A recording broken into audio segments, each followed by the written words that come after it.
Running's hard at first. It's not easy. It uses everything you got to keep your body moving. And when you're running downhill, it's gravity. It's pulling you down. And sometimes it can hurt. However, the longer that you stick with this sport, the better you're gonna feel. The better you feel, the more that you'll actually wanna do the sport. And the more that you wanna do the sport, the more that you're gonna see the results. It's really that simple when it comes to it. But a lot of us runners, when we start off, we want it to be easy. We don't want it to be hard. When you first start running, it's extremely hard and it's a shock to the body. It's a shock to the system. And let me tell you, when I first started running, I thought like my body was like gonna fall apart. Like I was so sore. Running really is a shock to the system. It's not something that comes easy to a lot of people, specifically when we've gone to school, and if we've done something bad, we kind of get punished in gym class and we're made to run laps. Or if we're on the school basketball team or football team or whatever it is, we're told to run laps. It's like a form of punishment. Running is not good because it's a punishment that I went through when at school, and we have this negative association with it. It can take time to get rid of it. I mean, you can get rid of it, but it does take time. I just wish in school that they wouldn't teach that to kids, because running is fun and it can be exciting. And to be quite honest, God, I wish everybody could be a runner, including my daughter, including my wife, but I can't wish these things upon other people.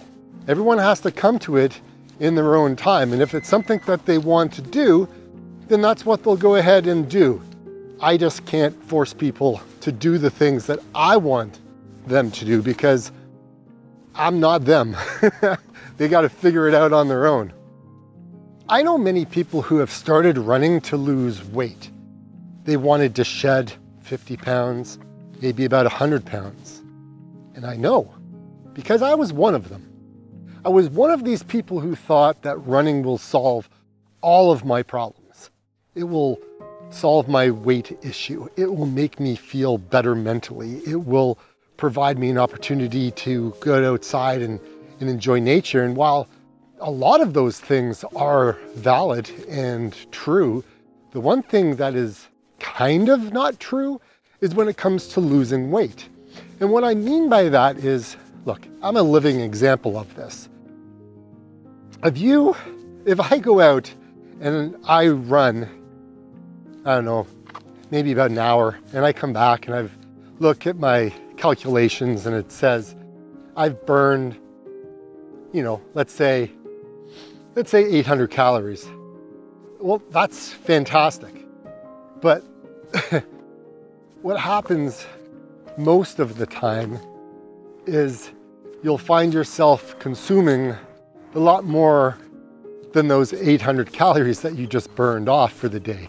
First off, you think, oh, I'm a runner. I need to make sure I'm burning all these calories. But I have to make sure that if I'm burning all these calories, I need to make sure I fuel my body and I put back all the good quality and everything else. And you know what? It's true. You got to eat well, but you don't need to consume all of it. We have more than enough resources on our body. I know I've got lots of extra fat on me that my body can use just to burn off. Now, the other thing is when people use this method to burn the weight, to get it off them, if they don't see the results soon enough, what they tend to do is they lose motivation. And if they lose the motivation, then they quit.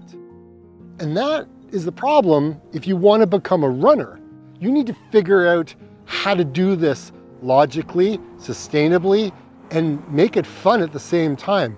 So what I had to do is note to myself, if I go out and I run, that's fantastic. I can get an hour in, but I make sure that I don't consume all those 800 calories back. I do what's called, I do restricted fasting. So I don't eat until about 12 o'clock, 1 o'clock, later on in the day. And then I have an eating window that I eat all the way, well, I can eat anything from about 1 o'clock, 12 o'clock, 1 o'clock, all the way to about 6 o'clock, 7 o'clock. Just depends on what time I get home at the end of the day. And then I don't snack. And then I do that day after day after day. And I'll tell you, it works. And it works extremely well. For me, may not for you. And that's what my point is all the time, is what works for others may not work for you. So you got to be able to find your balance. You got to find that thing to kind of hold you accountable, to hold you so you don't pack on the weight, even though you're trying to get rid of it by doing the exercise. Another reason people quit running is because they say they don't have enough time. I can't find the time in my day to get out and put in the run. And if the first number of things I've talked about, reasons to quit, has impacted you, and then you're looking at this instance where life gets in the way and you don't have the time to run, look, everybody has time in the day to surf YouTube. Everyone's got time in the day to, take a look at Netflix or Hulu or the Disney Channel or TV, or there's some sport on TV or whatever it is. And while a lot of those things can be very distracting to one person, maybe it's very beneficial to somebody else. What I'm trying to say is, if it's something that you really want to do, you'll make it happen, right? Yes, life gets in the way. I know that. I mean, right now I'm struggling because I've picked up a little bit of an injury, which I'll talk about later on in the video. And so I've had to stop running for the last 2 weeks. And it's been a little bit of a challenge only because it's something that I like to do. I like to run. It's good for my mental health. But if you can't run, it kind of puts you in this cycle and you're like, oh, come on. I have the time to do it, but I don't want to do it to kind of get re-injured. But then if you don't have the injury and then you're complaining like you don't have the time, can you imagine when you get injured? Like, I don't know. It is a challenge. But if you find that life is a struggle trying to fit in the running, take a look at your day. You've got 168 hours in the week, right? A good portion of it is going to be sleeping, but then the rest of the half, you've got work, right? You've got eating, you've got taking a shower, you got brushing your teeth, you have having dinner and lunch and breakfast and all these things, right? Once you put all those in play, what do you have left, right? Figure out how much time you have to run, and if it's important to you, you will fit it in. Finding somebody to run with is amazing. They can hold you accountable. Watching movies is a lot more fun when you've got somebody to watch them with, just like having dinner or having an experience by going somewhere. Now, everyone loves to have that person with you. However, when the weather starts getting colder and it's not so nice to get out for a run, right? When it's dark in the morning and you struggle with the motivation to get out the door, when your friend quits running for whatever their reasons are, and you've relied on that person to motivate you, to get you out the door and run, so that way you're accountable to them, to you, and they're no longer there, it's hard. And it's hard when it gets dark, when it's cold and uninviting, when the snow has hit the ground, when it's raining and it's cold and your body is shivering. That ain't fun. So the solution, ditch the friend and go run for yourself. You may find yourself questioning the fact, I'm not a runner. I'm not fast enough. I'm not skinny enough. I can't run for long. I'm just not in shape. You're gonna come up with all the reasons why you're not a runner. And I'm gonna tell you, you are a runner. If you can run one step, you're a runner. You absolutely are.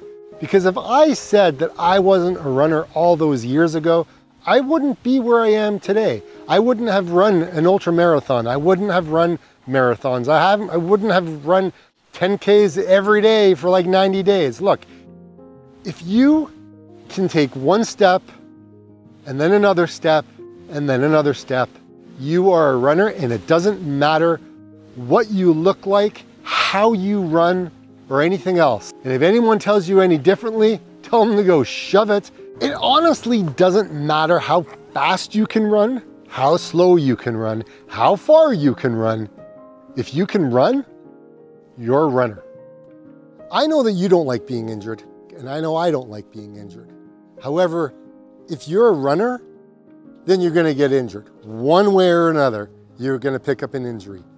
And I found most of my running issues come down to two things. One is I need a new pair of running shoes because I've put on too many miles in that one pair. And the second one is overtraining. So sometimes you can train way too much, or you may have come back from an injury too fast, too soon, which leads to another injury, which leads into another one. So if these things continue, there's certainly you want to stop doing the things that are causing the problems in the first place. So stop running, go see a good physio, and they can take a look to see what's going on with maybe your running form is off. Again, your running shoes, whether you're overtrained, you just got to check out these things because again, you don't want to keep the cycle going on and on.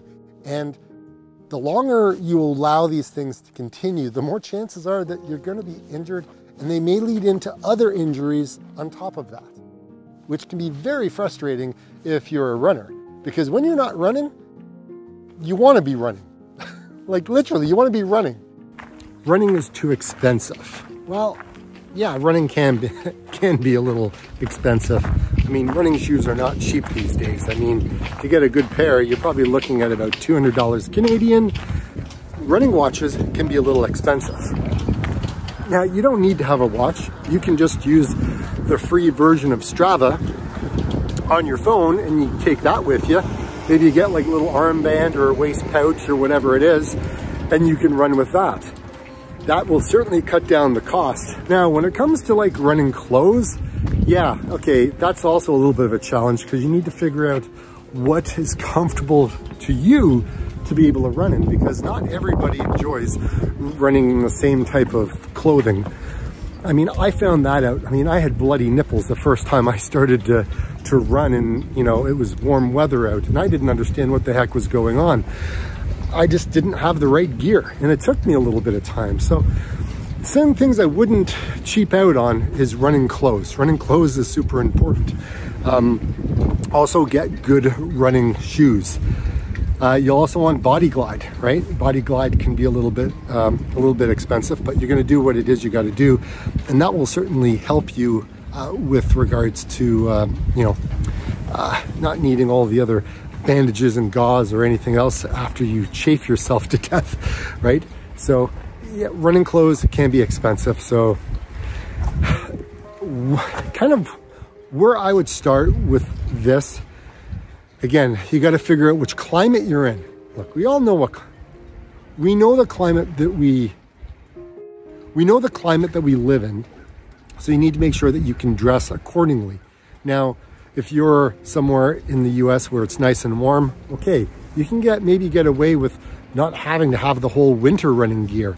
But if you are in the Northeast, yeah, you're gonna need something to kind of go outside and run in, because it does get cold, especially on those snowy days. And when you got the headwind, yeah. So that being said, the important thing I would say is you can always check out these stores like Goodwill, Value Village, like thrifting stores. These are places that you could go and maybe just start off with some gear, or maybe you have a friend of yours who has some gear that they could give you that they haven't worn in a long time. But again, yeah, it can be a little expensive, and it can be a little frustrating at the beginning because you only have so much money and you want to run.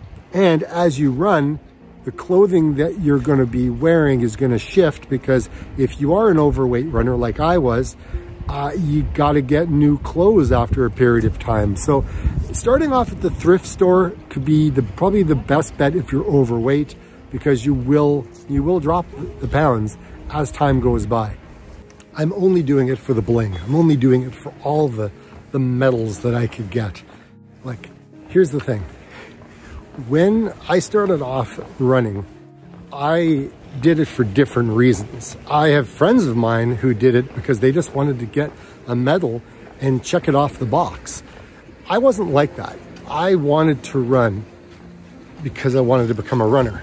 I wanted to be able to go places that I would not be able to visit if I wasn't a runner, because it would take too long to get to the place, too long to hike, too long to walk.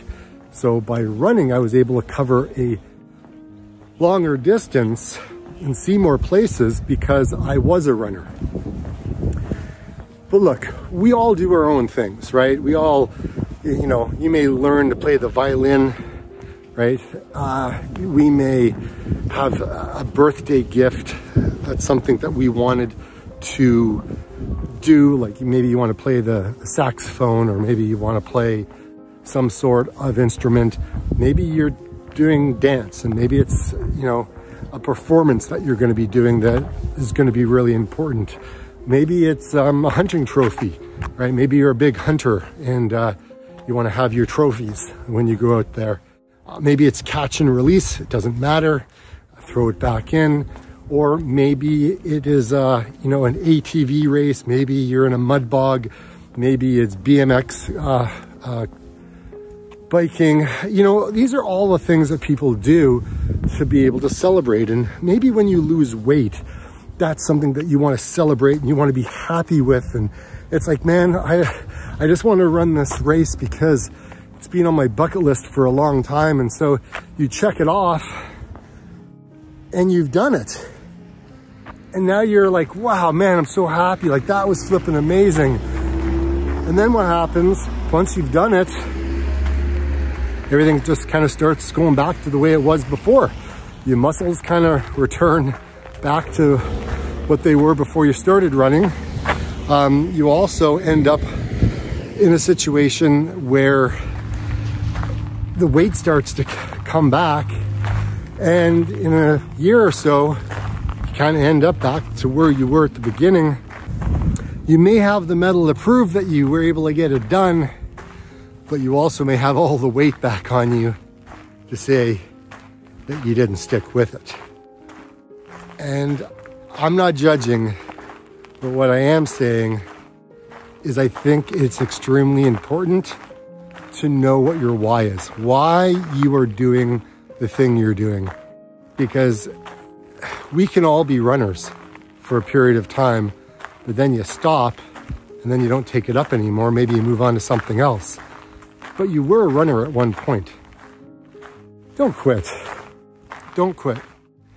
You know, quitting is, I mean, we all quit things in our life, right? Like some people quit smoking, some people quit eating junk, some people quit all of the negativity and the toxicity that we have in our lives.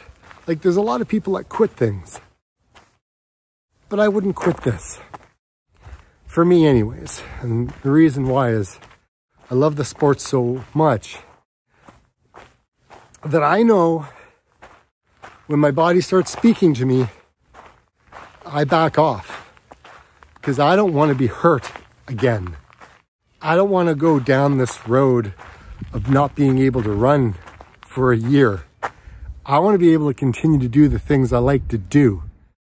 So right now I'm listening to what my foot has told me, and I'm just going out for small little walks. Right now, it's feeling pretty good. It's about 85%.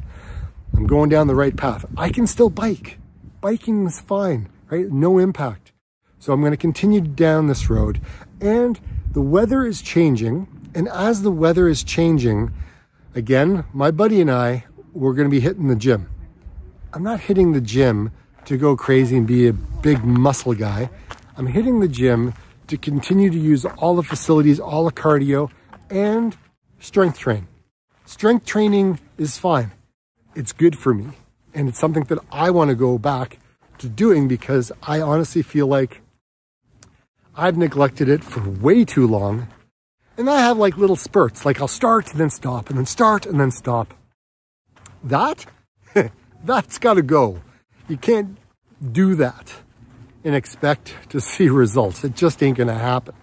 So, anyways, and then for any of you guys who have been watching the video for a while, you've been tuning in, I appreciate all the well wishes that you've been giving me and my family. The recovery is slow going. It is going in a positive direction, but it's going to be months, may even be a year. I don't know, but we are marching down a path of positivity, and fingers crossed that we get to the results that we're looking for. Like I always say, get out and run.